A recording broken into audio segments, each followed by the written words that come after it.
Bhagavate Vasudevaya.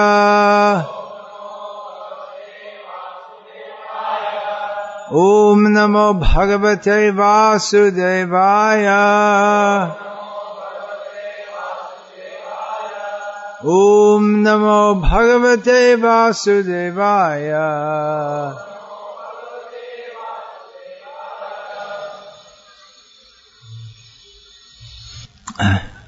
We are, of course, in a place of Lord Shiva. Well, all places could be said to be place of Lord Shiva. He is well known as Vishwanath. Vishwanath also means Krishna, but he's usually when we say Vishwanath, we refer to Shiva and Jagannath, to Vishnu. So all places are his places, but especially there are some holy places connected with him. Mostly people in this world, they misunderstand Lord Shiva. Not only do they misunderstand Lord Shiva, they misunderstand Lord Vishnu, they misunderstand themselves, they misunderstand everything. Lord Shiva is very kind to the most fallen of the conditioned souls, inasmuch as he attempts to maybe if not uplift them, but at least give them some shelter and regulate them to some extent. Therefore he's also known as Bhutanath, Lord of the ghosts. Although Bhuta can also mean any living being. The Vaishnavas, well, there are different sampradayas of Vaishnavas. The Gauriya Vaishnava, or the followers of those who place much emphasis on Srimad Bhagavatam, they see his role there. He is just described in describing the preeminence of Srimad Bhagavatam is compared to Nimnaganam Yata Ganga, among the flowing rivers. The Ganga Achutam, what is it? Achutam Devanam Yata, I can't remember exactly. Among the gods, the Lord Achyuta. So, Vaishnavana, just like Shambhu, Shiva is known as the greatest Vaishnava. So, in this way, among all the categories, there are so many rivers, but the Ganga is considered the best. There are so many gods, but Achyuta, Krishna, is the best. There are so many Vaishnavas, Shiva is the best. Purananam idamyata. This particular Purana is in the same position. In Srimad Bhagavatam, the role of Lord Shiva as a Vaishnava is presented.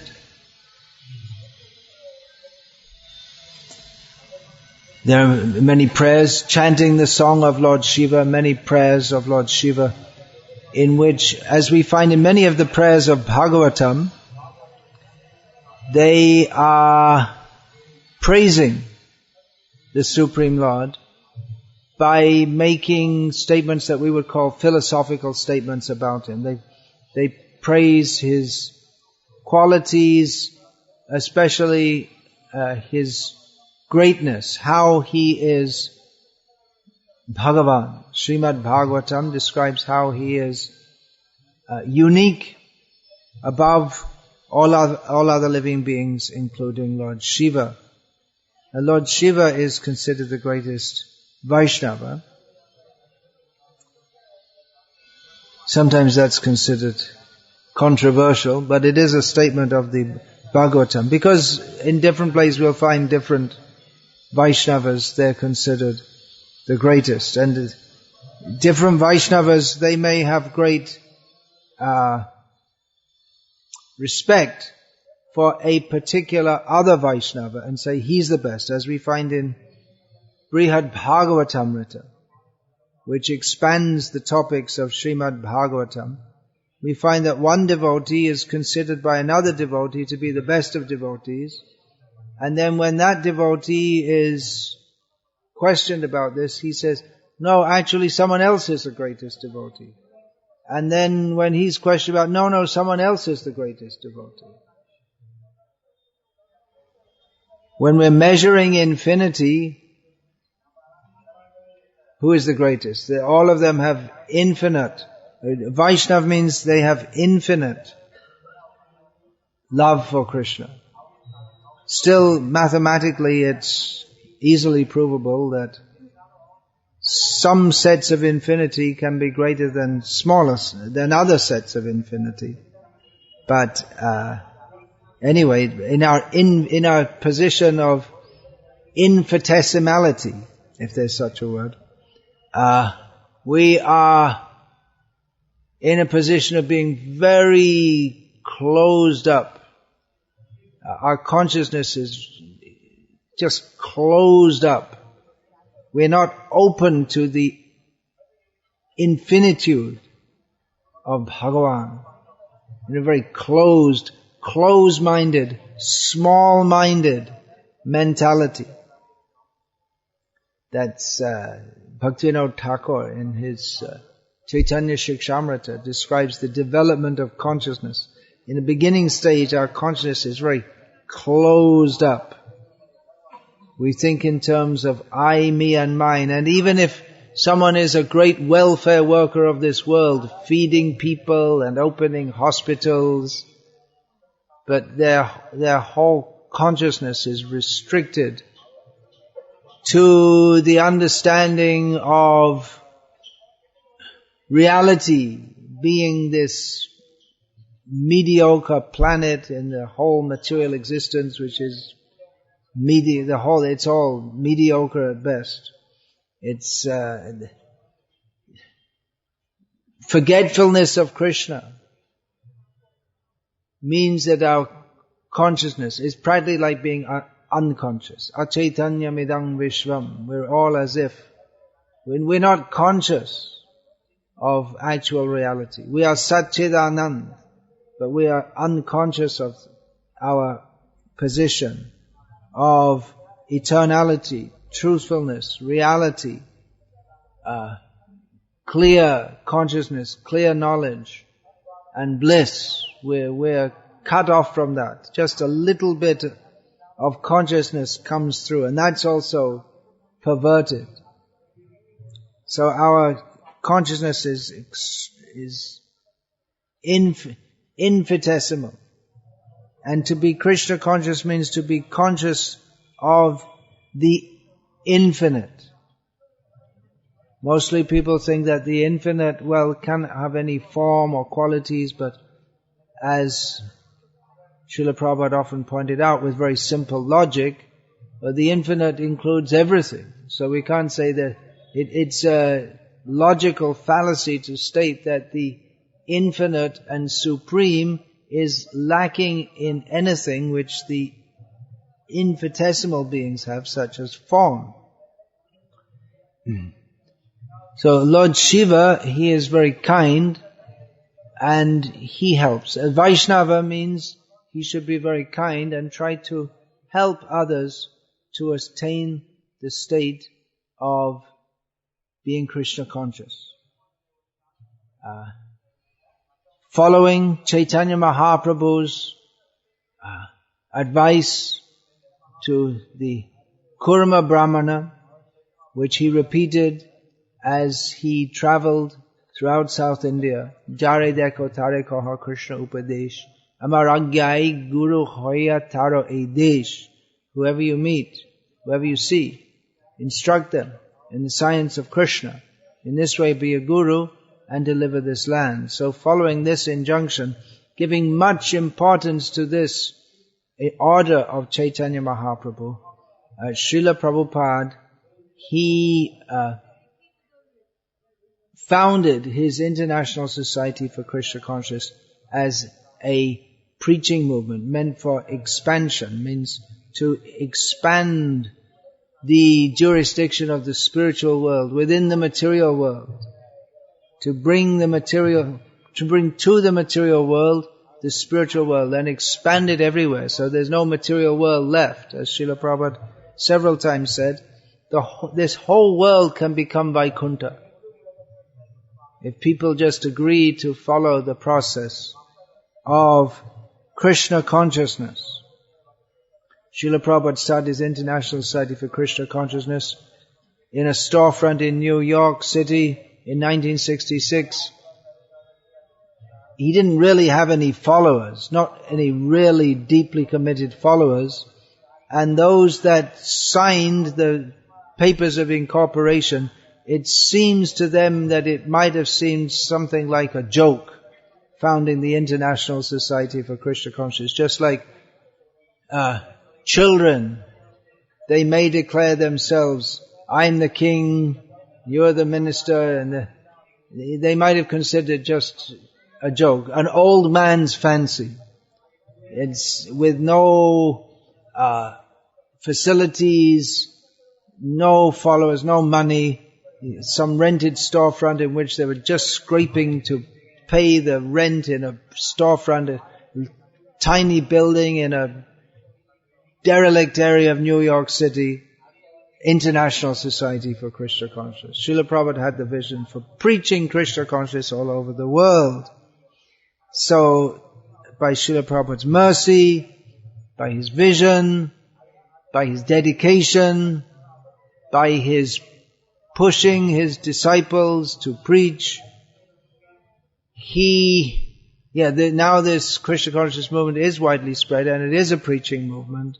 We are interested in expanding the number of Vaishnavas. But the motive for that, we should always remember, it's not simply that we're expanding. The conditioned souls have this tendency to want to expand their field of enjoyment. Someone is in one position, he wants to be in a higher position. A poor man wants to be a rich man. A rich man, among the rich people, they're always, except the richest man, he's always burning with a fire of resentment in his heart that, all right, I have $330 trillion of my known and unknown assets, but someone else has more. And the fact that they have more burns his heart. Jai Govinda, you're nodding like that. You're not 330 trillion, but you're a big man in the small town of Navsari. So is it like that among the Patels doing business? If everywhere. Someone has big house, opulent, but they see someone else has a bigger house. And his heart burns. He has more than enough money. Even if he spent $1 million a minute for the rest of his life, he'd still die in the top 10 rich men in the world. But he's burning with envy, saying others have more than me. And the one who has more than anyone else, he's full of anxiety that someone else is going to overtake me. My wife will divorce me and take half my money or more.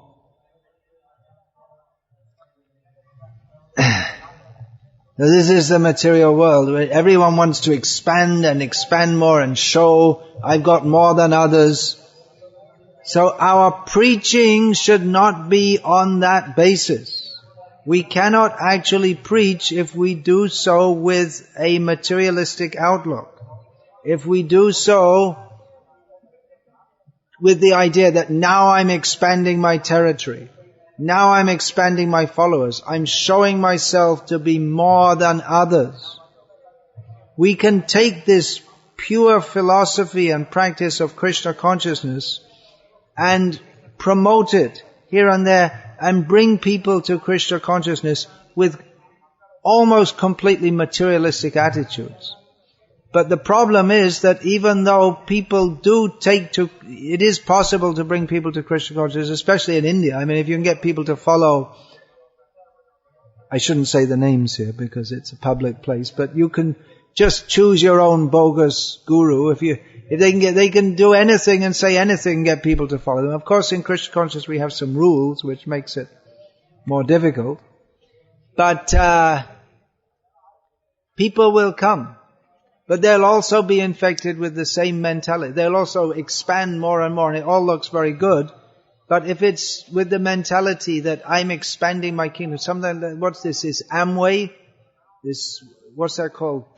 Pyramid marketing or something like that? Then I have so many under me, and then they have there's someone else on a certain level, they have under them. And expand, just to show how big I am. What should be the actual attitude in preaching Krishna consciousness? Definitely we want to bring people in, but the attitude in doing so, we can learn from Lord Shiva. We can learn so many things. In Bhagavatam, there's so many teachings of him. One famous name of Lord Shiva is Nilakanta. He has a blue throat from drinking the halahal poison that was produced in the churning of the milk ocean. That poison threatened to destroy the whole universe, and Lord Shiva was powerful enough to drink it. And he said in this connection, Tapyante lokatapena sadhava prayasho janaha paramaradhanam tadhi purushasya kilatmanaha.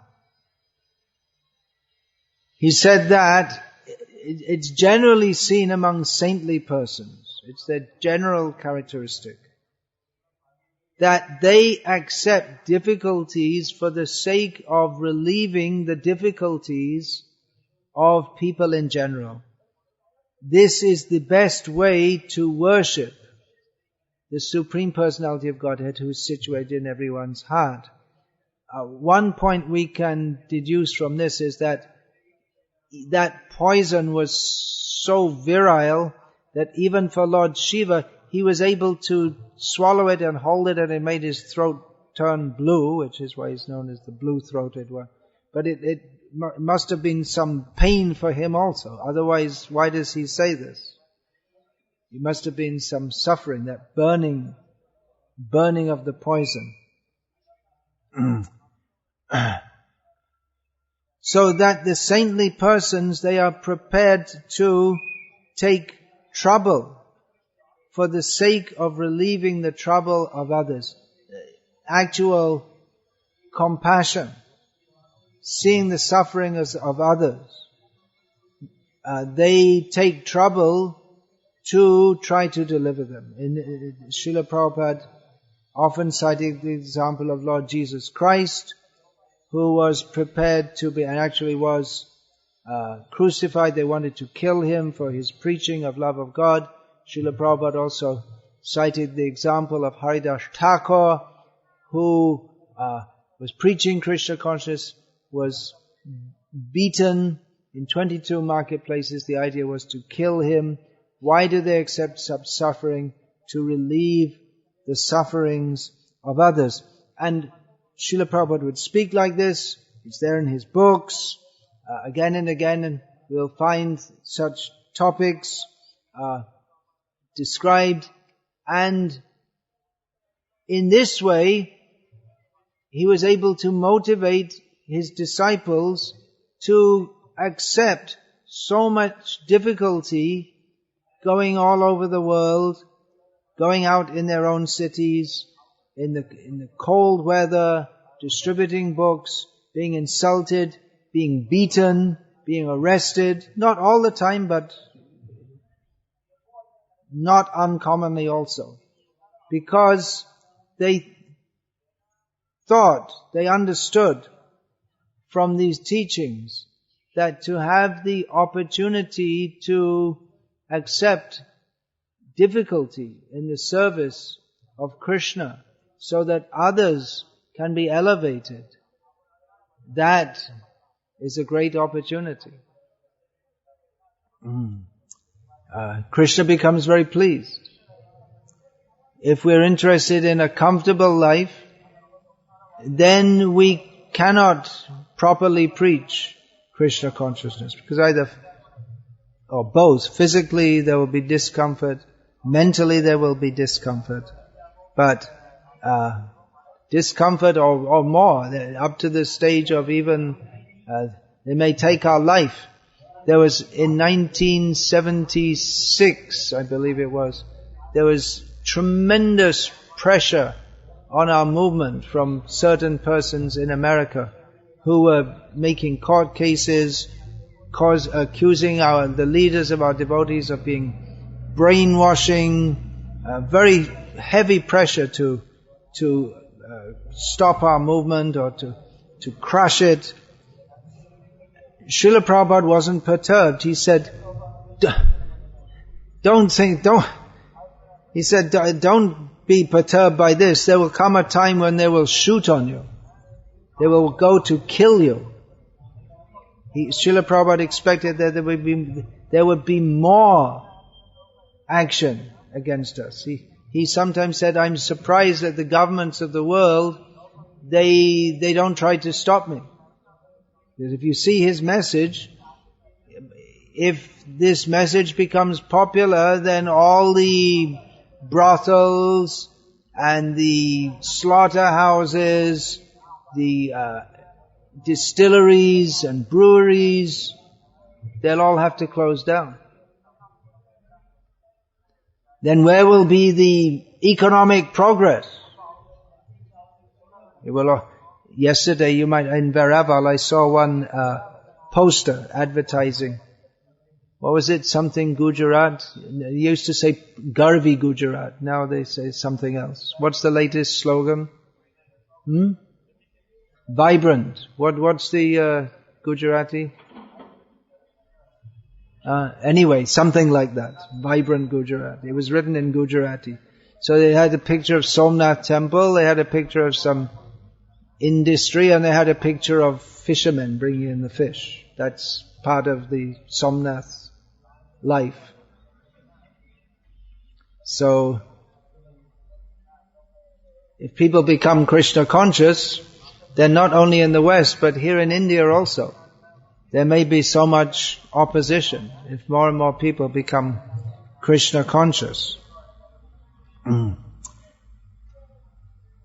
But devotees, they have to expect that, and they have to go on pushing Krishna consciousness. And they have to get this, or take this spirit as given by Lord Shiva, who himself, for the sake of saving the universe from the effect of that poison, he personally drank it. He accepts the austerity of being Bhutanath. He has to, sometimes people criticize, he's living in the cemetery and surrounded by all ghostly kinds of people. That's his mercy on them. They're not ready for a higher level of Vedic culture, but at least they have faith. Of course, it's not that all worshippers of Lord Shiva are like that.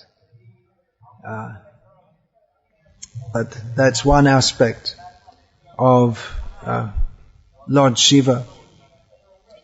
Similar statement, there are many, many statements in Shastra, as how a Vaishnava is one who accepts difficulties himself for the benefit of others. And we see, apart from the statements of Shastra, that was practically manifest in the personality of Srila Prabhupada. And he expected his disciples to also do that. He pushed them to surrender to Krishna, to work very hard to preach Krishna consciousness. But his own example was so inspiring that he himself was working harder than any of them. So he inspired his disciples to work hard, to accept all kinds of difficulties. He had heart attacks on the ship coming over. Even to get out of India, he had to, so much difficulty to go. To get the permission to leave, to get the passage, he had heart attacks.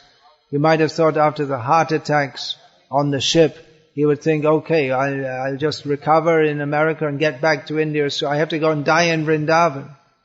But Krishna himself appeared and informed him that he appeared as the 10 avatars in a dream and told Srila Prabhupada, we're rowing your boat. They were rowing the boat in which, so he took assurance.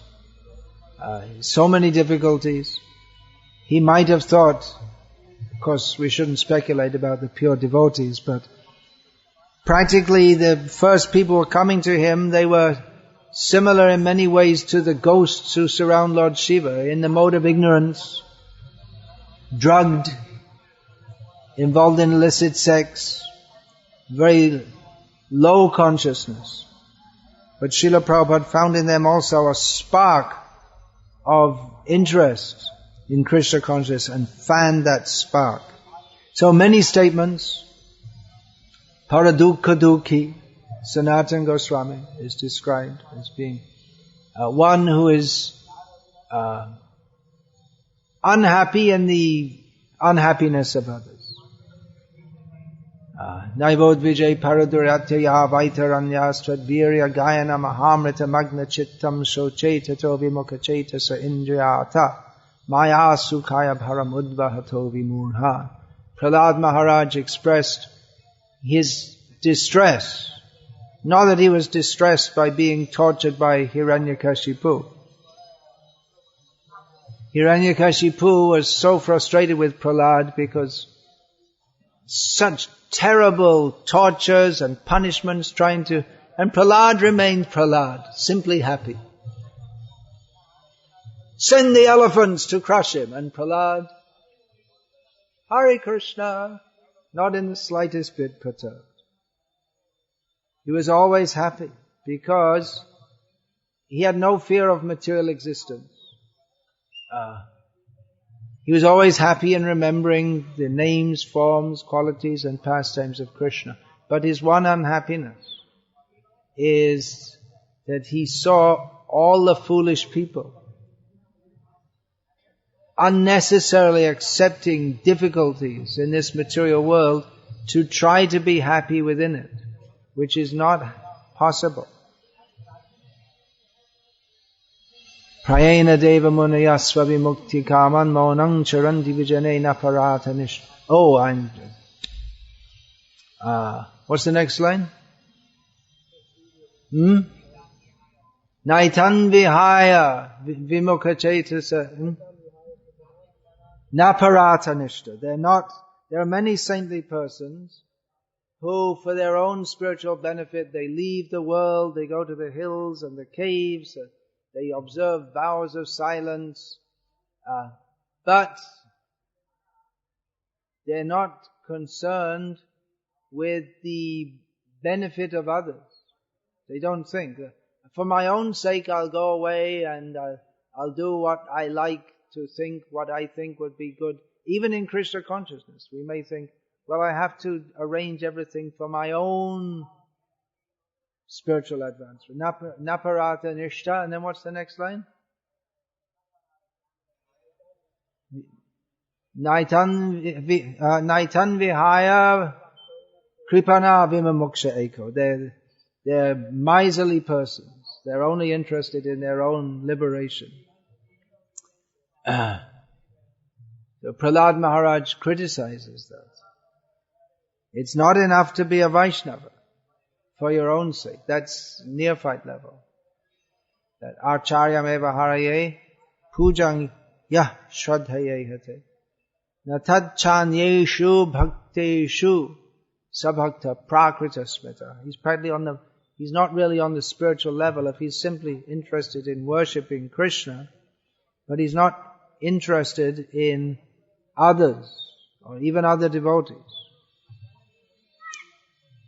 Whereas the Madhyamadhikari, Ishvareta dadhirneshu, balisheshu, dushachucha, prema maitri, kripopeksha, yakaroti samadhyamaha.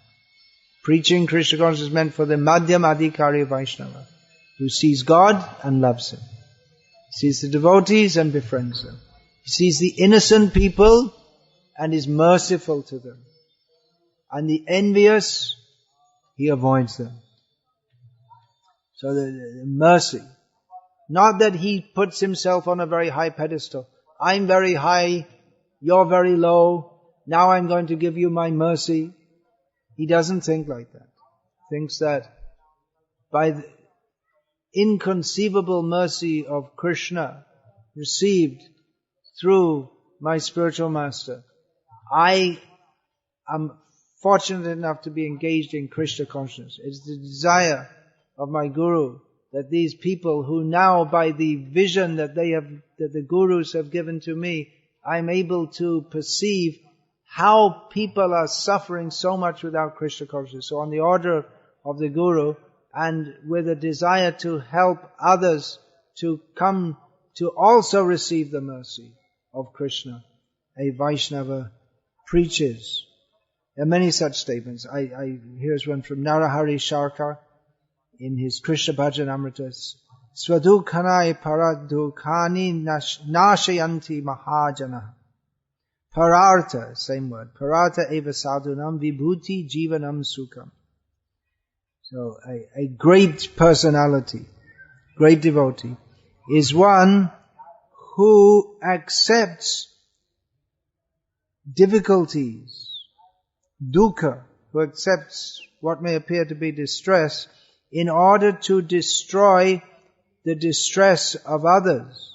Seeing others are painful, they're suffering in various ways. He knows that Krishna consciousness is the only way to fully and properly benefit them. So he accepts the pain that will come by trying to convince these mad people, insane people, you can be happy by Krishna consciousness. If you tell them, they become upset. It becomes very difficult to do so. But a great person accepts that difficulty, and doing so for the benefit of others, acting in such a way for the benefit of others, is the vibhuti, or the decoration or opulence, the jivanam, the very life of such a great personality. And it is his pleasure. It is his pleasure to accept difficulties for the sake of uplifting others. There's a very beautiful verse. There are so many unlimited beautiful verses. Here is one from Vivek Churamani, which is not recommended reading for Vaishnavas. Mayavadi Bhashya Shunle Hoy Sarvanash. Vivek Churamani is a work by Shankaracharya, or ascribed to him, which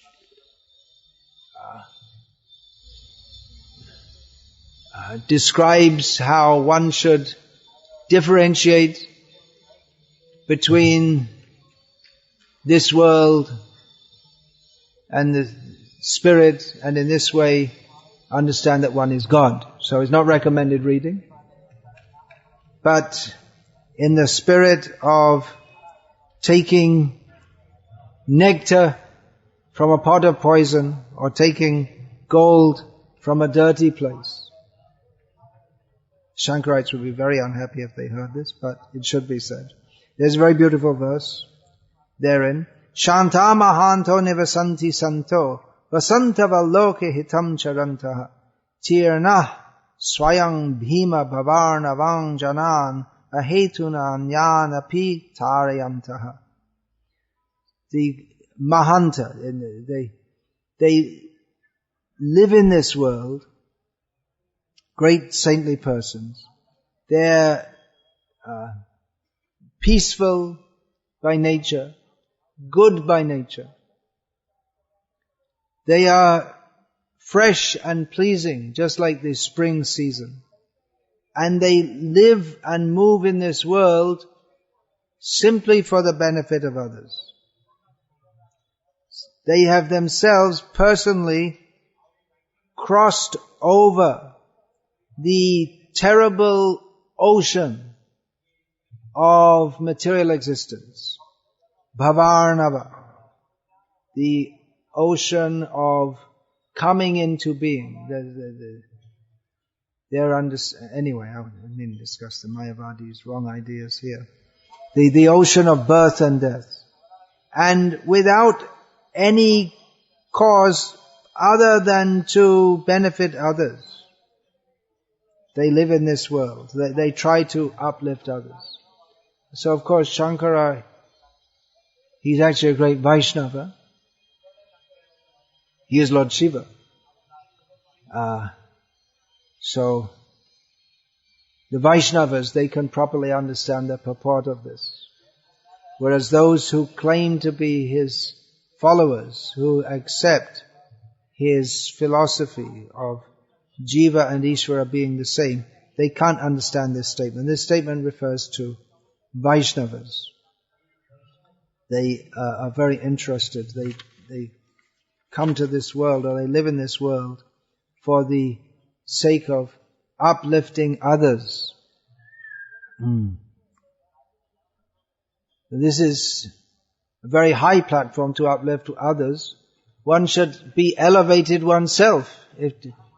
Well, how can I uplift others if I myself am fallen? I'm just a neophyte. We should always think, I'm very neophyte and fallen. If we think, actually I'm a world acharya and I've come to save you. If we think like that, we can't even be a Vaishnava. Amito Vaishnava e buddhi hoile. Amani na hobami. If I think I'm a Vaishnava, then we're a non-Vaishnava. In fact, speaking in English or mixing English with Bengali, Bhaktistan Sasar Thakur said anyone who thinks that he's a Vaishnava, he's a branded non-Vaishnava. Branded means officially classified as a non-Vaishnava. So one should always understand that we're fully dependent on the mercy of Krishna. We can be his instrument. We ourselves have no power. This morning I was speaking about accepting power from the parampara. We can accept that as long as we humbly beg for it. As soon as we think I'm personally powerful, we lose all power. As long as we realize we're powerless, and with that humble attitude we connect with the source of all power, then we become imbued with power as much as he wants to imbue us with power. If we think I have to show myself to be more powerful than others, we might do. We might out-preach someone else. But that might not be actually fully pleasing to Krishna. So our attitude is one of complete hopelessness, dependence. We can imbibe this very much from the songs of Srila Bhaktivinoda Thakur, Sharanagati, and many other songs. His Sharanagati songs are very well known, but there are so many others. Just one verse I'll take from there. Just what is our attitude? How do we see ourselves? Bhaktivinoda Thakur calling out to Krishna and simultaneously teaching us how to call out to Krishna. Ebe shunu Prabhu, ami gati heen, bhakati binoda koi. Tava kripa bina shakali nirasha, deho more padashroy. Tomara charan bina kichu daham, samsare na achaya. Now listen to me, Krishna, Prabhu, my Lord. Please listen. He's calling his attention. You have to listen to me. He invokes his right to be listened to by the Supreme. Not in pride, but in helplessness, because he has no other shelter, as he will say. I have no, amigotihin. I have no, except you. There's nothing. Bhakti Vinoda Koi. He says his own name. It's me. I'm calling to. It's a personal prayer. It's not a generic prayer. That philosophically, I understand that. Yes, okay. So all right, I'll pray. But it's a call in a personal call in helplessness to Krishna. Without your mercy, everything is hopeless. Everything, nirasha, everything is. There's nothing, whatever I may be. He was respected magistrate, respected author, respected Vaishnava, respected Babu, gentleman, beloved father of so many children, but he feels without your mercy that everything, there's no meaning to anything. There's nothing. So he prays, or rather he demands, Deho more padeshri, give me the shelter of your lotus feet. He appears to be very competent himself, magistrate, respected person, but he feels himself completely helpless and demands the shelter of Krishna's lotus feet. Besides your lotus feet, Tomar charan bina kichu, there's nothing, absolutely nothing. There's nothing of any value in the whole universe. So this is the attitude of a Vaishnava. Externally, very active, trying to uplift others. Internally, feeling himself completely hopeless and helpless, dependent on the mercy of Krishna.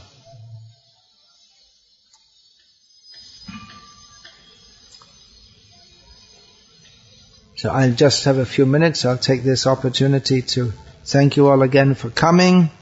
Thank you for all your activities in devotional service throughout the year. This year, or the last year, has been for book distribution a year of tremendous increase in many places. There are devotees here from London, United Kingdom. There, the tremendous increase in book distribution from Brno in Czech Republic. There also, they had great increase in book distribution. Here in Gujarat, this year, so many more books, more devotees taking up the distribution of Srila Prabhupada's books. Unprecedented book distribution in Salem, Hyderabad. But of course, there's so much more scope. Sometimes I feel surprised. How is it that we're selling so many Bhagavad Gitas when we've already sold so many?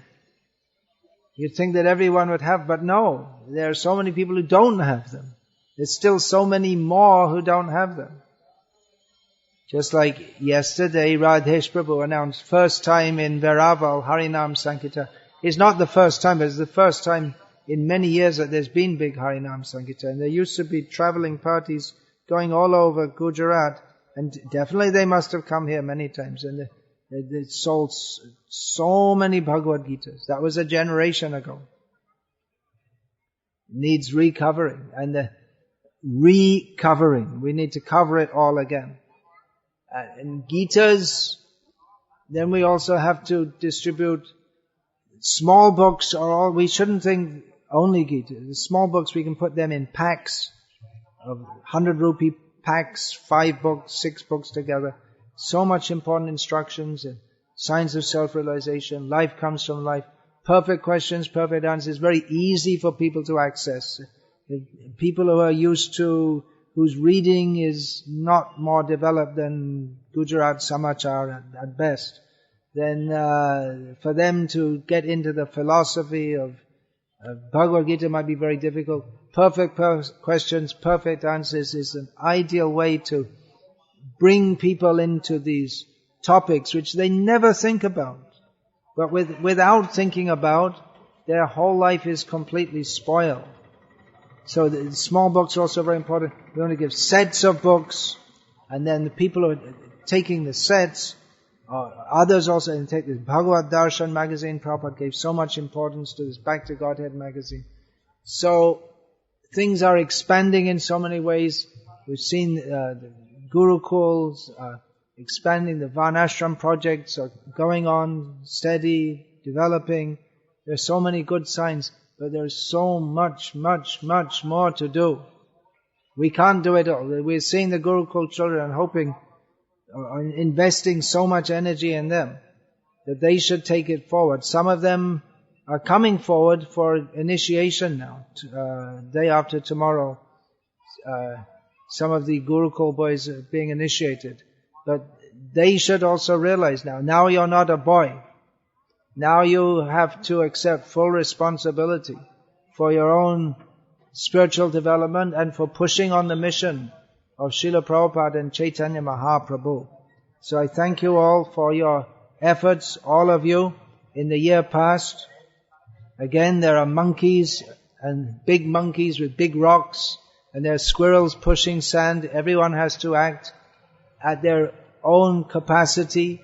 There are many services in Srila Prabhupada's mission. Personally, I have to thank those disciples who are also helping me in my personal service within Srila Prabhupada's mission. Just over the last few months, several of my disciples have been working very hard to edit and prepare for publication all the recorded lectures of mine that are with them, more than 5,000, and that will be released. When is that? Today? Tomorrow? Tomorrow? Is it? Anyway, today, tomorrow,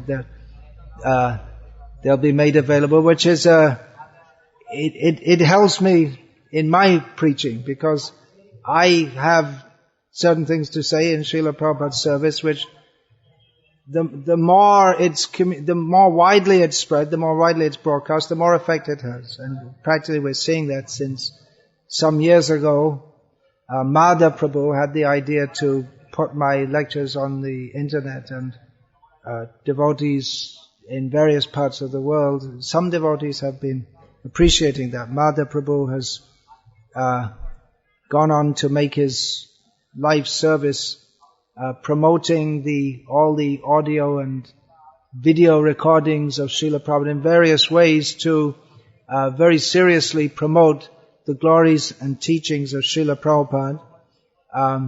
Also, many thanks to devotees who are helping me in my book production. My latest book, that Women, Masters and Mothers, is that the latest one? Did anything come out after that? No. Lekha Mala came out? Didn't come out yet. Tomorrow another one's coming. Okay. That is undoubtedly the most controversial of my books. We find that some devotees, they find that the one word sums it all up, horrible. And others are very much appreciative, to the extent that even as someone wants to take initiation from me on being inspired by that book, it's really divisive. It brings into focus the cultural divide within our movement. It's very difficult for some to accept it. and for others they highly appreciate it. So my thanks to those of you who have distributed it in difficult circumstances, under pressure, being harassed for doing so, being told that your guru is bogus and things like that. We can expect there'll be more pressure. In fact, it's already going on. I don't know what shape it will take. Already that's there. There will be more pressure on myself personally and on those who try to promote this message, who want to say that, well, it's all bogus, you're simply speculating and it's all wrong. So, to inoculate yourself from such attacks, you may read the book. Some who read it and it's very difficult, they don't accept. They find it doesn't fit their understanding of Krishna consciousness. And others read it and think, oh, that's it. That's what I need to hear and understand. It's about social issues connected with Krishna consciousness. Actually, the main subject of the book is not really the role of women at all. That's like a hook to catch the attention. But the main, or the core, although that is much discussed, but the most important topic, of which the role of women is a subtopic, is the social direction of our movement. Should we generally merge with the broader society, which Srila Prabhupada certified with the eyes of scriptural wisdom? He certified it to be a demoniac society. Or should we present the Varnashram alternative, which Srila Prabhupada told us to do? Of course, you could say there's a third path also, the middle path, in which we try and introduce Varnashram to some extent, and on the other hand, we have to work within the present society as we are. Well, if we come to that stage, that's already advancement on the present direction of our movement, which is not, has been closed to Srila Prabhupada's mandate to establish Varnashram communities.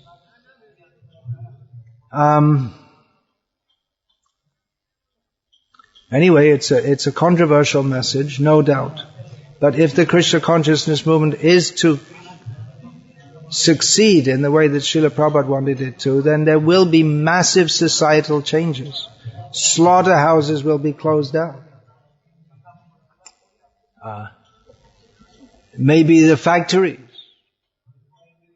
will be closed down. The whole cheating economic system, paper money system, fiat money, that will be stopped.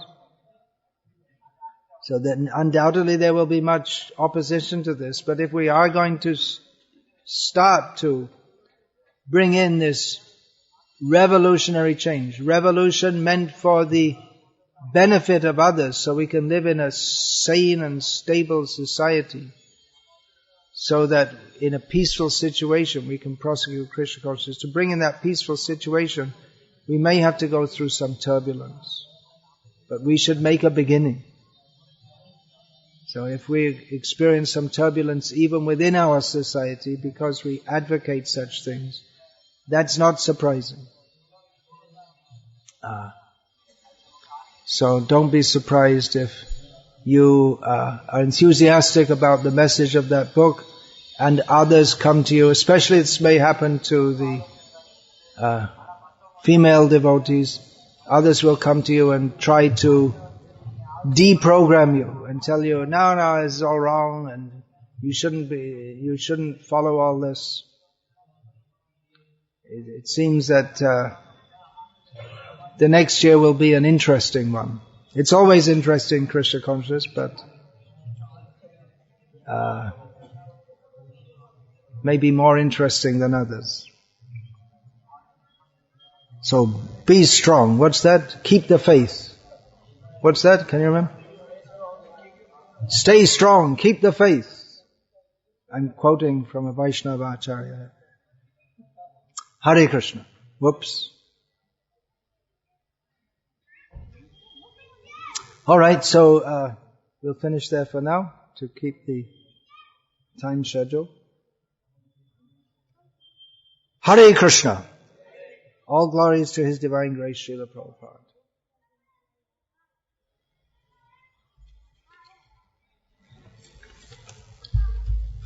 Hare Krishna.